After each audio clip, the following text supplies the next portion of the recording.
આશા કે તું તારા હૃદયની અંદરમાં પ્રેમ જાગૃત કર, અને પ્રેમ જાગૃત થયો એટલે આપણી અંદરમાં દયા આવે.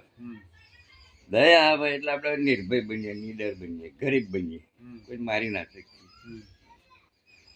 તો કે આ લાઈન પર તું આવું છો, તારા જે કર્મો કરેલા છે એ જૂના જે પહેલાના એ ફના થઈ જાય. આ પહેલી દશી આપણને એ સંકેત આવે.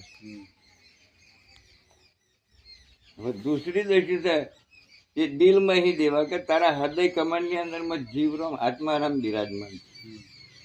એની ઉગે ઉગે એટલે શ્વાસે શ્વાસનું સ્મરણ કરી લે.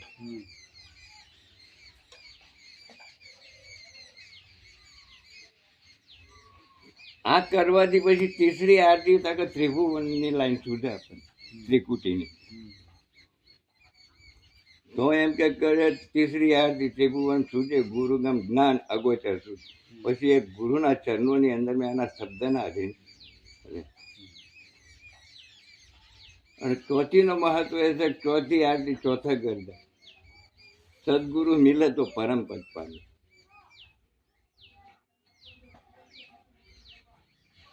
આ પંચમ વેદની વાત આવી ગઈ. 4 વેદ છોડીને 5મા વેદમાં વાત. અને કે 5મી આરતી પદ નિર્બાના, તું પછી નિરાળો થઈ.